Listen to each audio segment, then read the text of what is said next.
सुनो, मैं यह सब कुछ अपनी आँख से देख चुका और अपने कान से सुन चुका और समझ भी चुका हूँ। जो कुछ तुम जानते हो वह मैं भी जानता हूँ। मैं तुम लोगों से कुछ कम नहीं हूँ। मैं तो सर्वशक्तिमान से बातें करूँगा और मेरी अभिलाषा परमेश्वर के वाद विवाद करने की है। परंतु तुम लोग झूठी बात के गढ़ वाले हो। तुम सबके सब निकम्मे वैद हो। भला होता कि तुम बिल्कुल चुप रहते और इससे तुम बुद्धिमान ठहरते। मेरा विवाद सुनो और मेरे बहस की बातों पर कान लगाओ। क्या तुम परमेश्वर के निर्मित टेढ़ी बातें करोगे और उनके पक्ष में कपट से बोलोगे? क्या तुम उनका पक्षपात करोगे और परमेश्वर के लिए मुकदमा लड़ोगे? क्या यह भला होगा कि तुमको जांचे? क्या जैसा कोई मनुष्य को धोखा दे वैसे ही तुम क्या उसको भी धोखा दे सको? यदि तुम छिपकर पक्षपात करो तो वह निश्चय तुमको डांटेगा। क्या तुम उसके महात्म्य से भय ना खाओगे? क्या उसका डर तुम्हारे मन में ना समाएगा? तुम्हारे स्मरण योग्य नीति वचन राख के समान है। तुम्हारे गण मिट्टी के ही ठहरे हैं। तुमसे बात करना छोड़ो कि मैं भी कुछ कहने पाऊँ। फिर मुझ पर जो चाहे वह आ पड़े। मैं क्यों अपना मांस अपने दांतों से चबाऊं और क्यों अपना प्राण हथेली पर रखूं? वह मुझे घात करेगा, मुझे कुछ आशा नहीं। तो भी मैं अपनी चाल चलन का पक्ष लूँगा। यह भी मेरे बचाव का कारण होगा कि भक्तिहीन जन उसके सामने नहीं जा सकता। चित्त लगाकर मेरी बात सुनो और मेरी विनती तुम्हारे कान में पड़े। देखो, मैंने अपने मुकदमे की पूरी तैयारी की है। मुझे निश्चय है कि मैं निर्दोष ठहरूंगा। कौन है जो मुझसे बहस कर सकेगा? ऐसा कौन पाया जाए तो मैं चुप होकर प्राण छोड़ूंगा। दो ही कम मुझसे ना कर, तब मैं तुझसे नहीं छिपूंगा। अपनी ताड़ना मुझसे दूर कर ले और अपने भय से मुझे भयभीत ना कर। तब तेरे बुलाने पर मैं बोलूँगा, नहीं तो मैं प्रश्न करूँगा और तू मुझे उत्तर दे। मुझसे कितने अधर्म के काम और पाप हुए हैं। मेरे अपराध और पाप मुझे बता दे। तू किस कारण अपना मुंह फेर लेता है और मुझे अपना शत्रु गिनता है? क्या तू उड़ते हुए पत्ते को भी कपाएगा और सूखे ठंडल के पीछे पड़ेगा?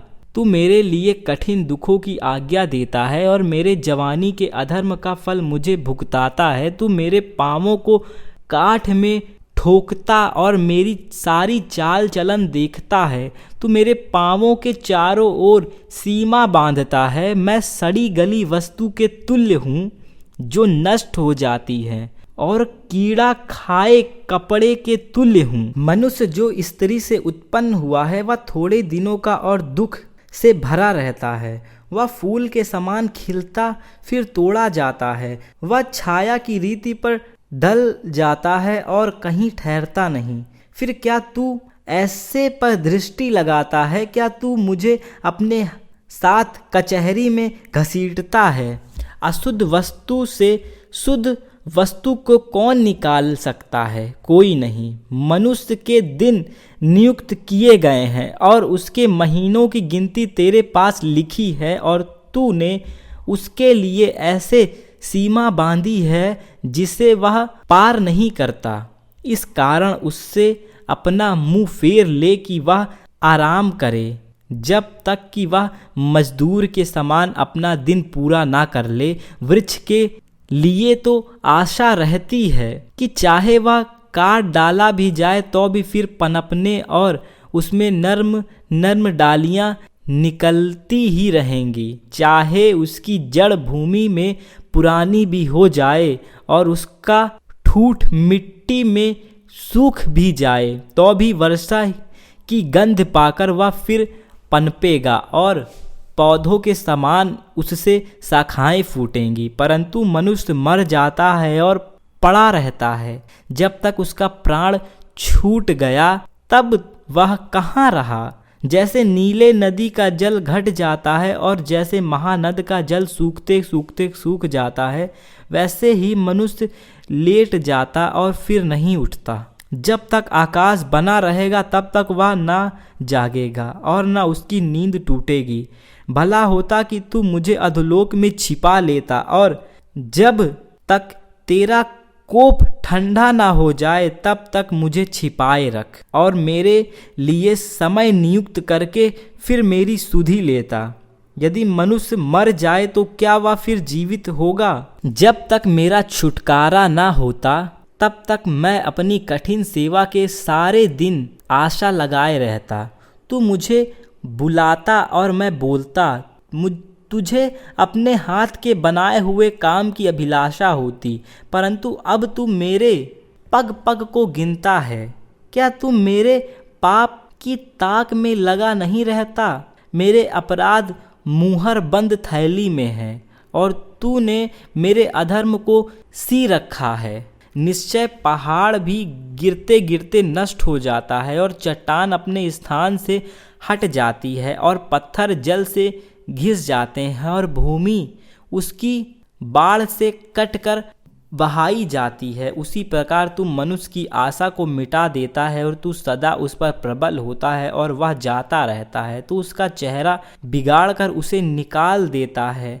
उसके पुत्रों की बढ़ाई होती है और यह उसे नहीं सूझता, और उसकी घटी होती है परंतु वह उनका हाल नहीं जानता। केवल अपने ही कारण उसकी देह को दुख होता है और अपने ही कारण उसका प्राण अंदर ही अंदर कोशित रहता है। तब तेमानी एलिपज ने कहा, क्या बुद्धिमान को उचित है कि अज्ञानता के साथ उत्तर दे या अपने अंत कारण को पूर्वी पवन से भरे? क्या वह निष्फल वचनों से या व्यर्थ बातों से वाद विवाद करे, वरंतु परमेश्वर का भय मानना छोड़ देता और परमेश्वर पर ध्यान लगाना औरों से छुड़ाता है। तू अपने मुंह से अपना अधर्म प्रकट करता और धूर्त लोग के बोलने की रीति पर बोलता है। मैं तो नहीं परंतु तेरा मुंह ही तुझे दोषी ठहराता है और तेरे ही वचन तेरे विरुद्ध साक्षी देते हैं। क्या पहला मनुष्य तू ही उत्पन्न हुआ है? क्या तेरी उत्पत्ति पहाड़ों से भी पहले हुई? क्या तू परमेश्वर की सभा में बैठा सुनता था? क्या बुद्धि का ठेका तू ही ने ले रखा है? तू ऐसा क्या जानता है जिसे हम नहीं जानते? तुझ में ऐसी कौन सी समझ है जो हम में नहीं? हम लोग में तो पक्के बाल वाले और अति पुरनीय मनुष्य हैं, जो तेरे पिता से भी बहुत आयु के हैं। परमेश्वर की शांतिदायक बातें और जो वचन तेरे लिए कोमल है, क्या वे तेरे दृष्टि में तुच्छ हैं? तेरा मन क्यों तुझे खींच लेता जाता है और तू आँखों से क्यों शयन करता है? तू भी अपनी आत्मा परमेश्वर के विरुद्ध करता है और अपने मुंह से व्यर्थ बातें निकालने देता है। मनुष्य है क्या ही वह निष्कलंक हो? जो स्त्री से उत्पन्न हुआ वह है क्या ही निर्दोष हो सके? देख, वह अपने पवित्र जनों पर भी विश्वास नहीं करता और स्वर्ग भी उसकी दृष्टि में निर्मल नहीं है। फिर मनुष्य अधिक घिनौना और भ्रष्ट है, जो कुटिलता को पानी के समान पीता है। मैं तुझे समझा दूंगा, इसलिए मेरी सुन ले। जो मैंने देखा है उसी का वर्णन मैं करता हूँ। वे ही बातें जो बुद्धिमान ने अपने पुरखाओं से सुनकर बिना छिपाए बताया है। केवल उन्हीं की देश दिया गया था और उनके मध्य में कोई परदेशी आता जाता नहीं था। दुष्ट जन जीवन भर पीड़ा से तड़पाता है और बलात्कारी के वर्षों की गिनती ठहराई हुई है। उनके कान में डरावना शब्द गूंजता रहता है। कुशल के समय भी नाश करने वाला उस पर आ पड़ता है। उसे अंधियारे में से फिर निकालने की कुछ आशा नहीं होती और तलवार उसकी घात में रहती है। वह रोटी के लिए मारा मारा फिरता है कि वह कहाँ मिलेगी। निश्चय रहता है कि अंधकार का दिन मेरे पास ही है। संकट और दुर्घटना से उसको डर लगता रहता है। ऐसे राजा के समान जो युद्ध के लिए तैयार हो वे उस पर प्रबल होते हैं, क्योंकि उसने तो परमेश्वर के विरुद्ध हाथ बढ़ाया है और सर्वशक्तिमान के विरुद्ध वह ताल ठोकता है और सिर उठाकर और अपनी मोटी मोटी ढालें दिखाता हुआ घमंड से उस पर धावा करता है, इसलिए कि उसका मुंह पर चिकनाई छा गई है और उसकी कमर में चर्बी जमी है और वह उजाड़े हुए नगरों में बस गया है और जो घर रहने योग्य नहीं और खंडहर होने को छोड़ गए हैं उसमें बस गए।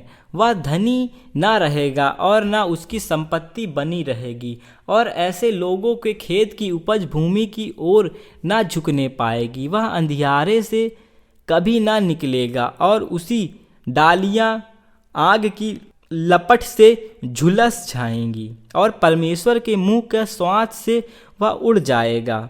वह व्यर्थ बातों पर भरोसा करके अपने को धोखा ना दे, क्योंकि उसका बदला धोखा ही होगा या उसके नियत दिन से पहले पूरा हो जाएगा। उसकी डालियां हरी ना रहेंगी, दाख के समान उसके कच्चे फल झड़ जाएंगे और उसके फूल जैतून के वृक्ष से गिरेंगे, क्योंकि भक्तिहीन के परिवार से कुछ बन ना पड़ेगा और जो घूस लेते हैं उनके तंबू आग से जल जाएंगे। उनको उपद्रव का गर्व रहता और वे अनर्थ को जन्म देते हैं और वे अपने अंतःकरण में छल की बातें गढ़ते हैं। तब अय्यूब ने कहा, ऐसी बातें मैं सुन चुका हूँ।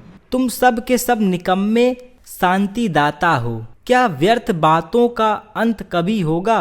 तू कौन सी बात से झिड़कर उत्तर देता है? जो तुम्हारी दशा में मेरी सी होती तो मैं भी तुम्हारे सी बातें कर सकता, मैं भी तुम्हारे विरुद्ध बातें जोड़ सकता और तुम्हारे विरुद्ध सिर हिला सकता, वरन मैं अपने वचनों से तुमको हियाव दिलाता हूँ, बातों से शांति देकर तुम्हारा शोक घटा देता।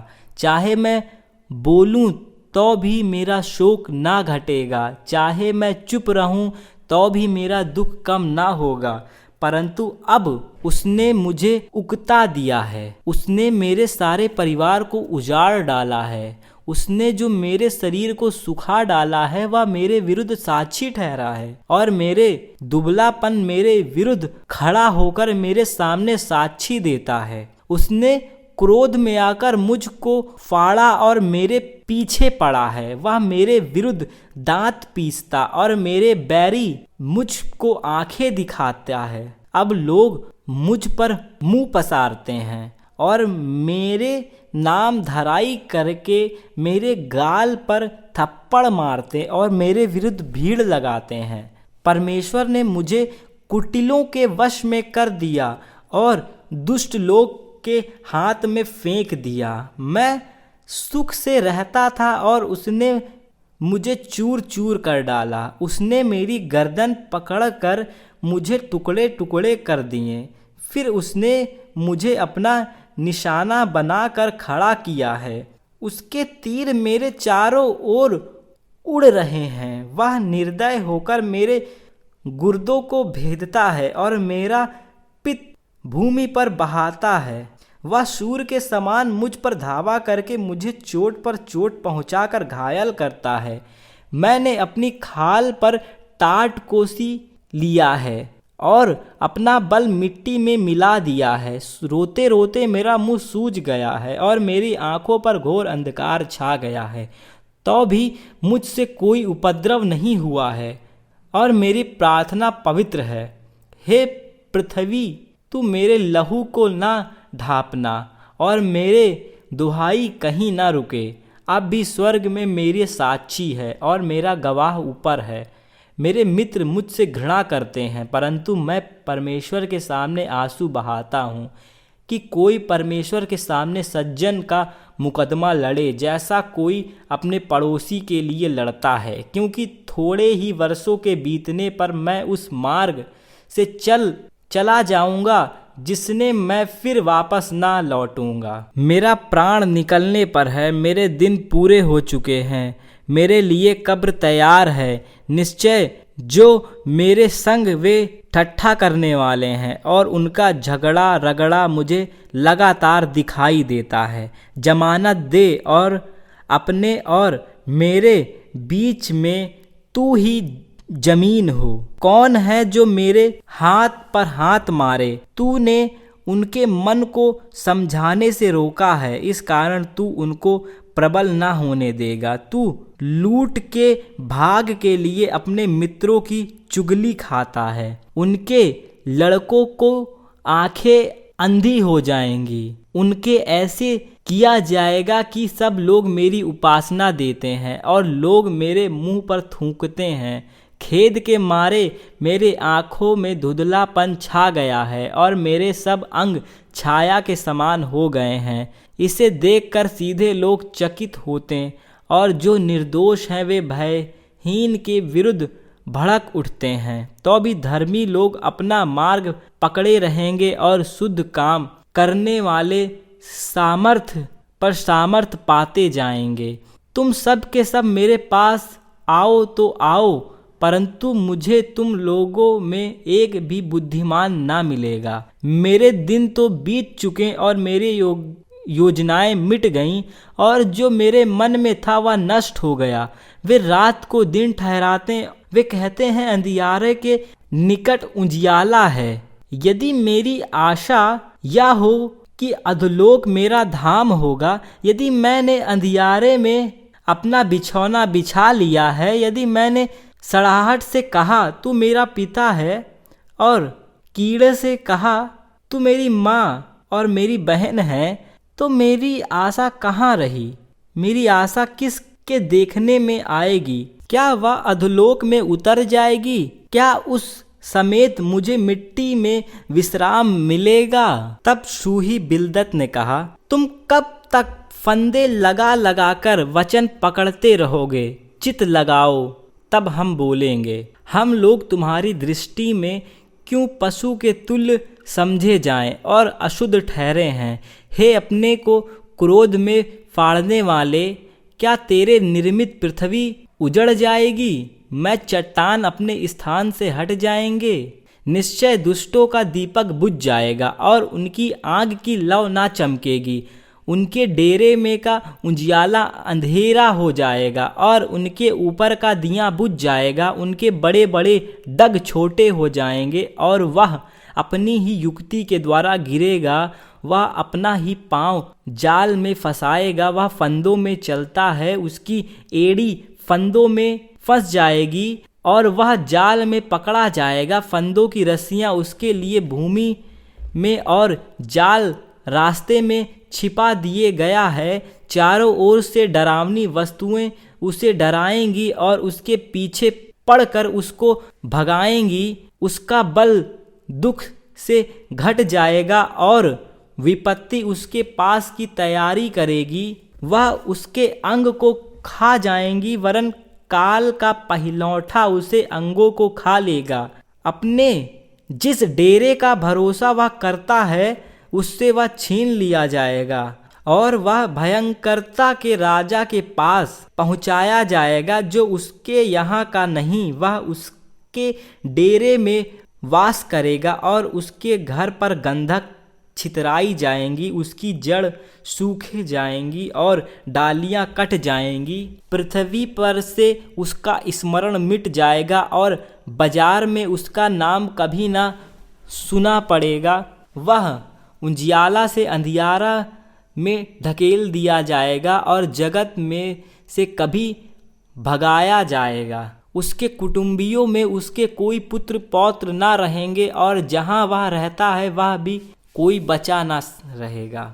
उसका दिन देखकर पश्चिम के लोग चकित होंगे और पूरब के निवासियों के रोए खड़े हो जाएंगे। निसंदेश कुटिल लोग के निवास ऐसे हो जाएंगे और जिसको परमेश्वर का ज्ञान नहीं रहता उसका स्थान ऐसा ही हो जाएगा।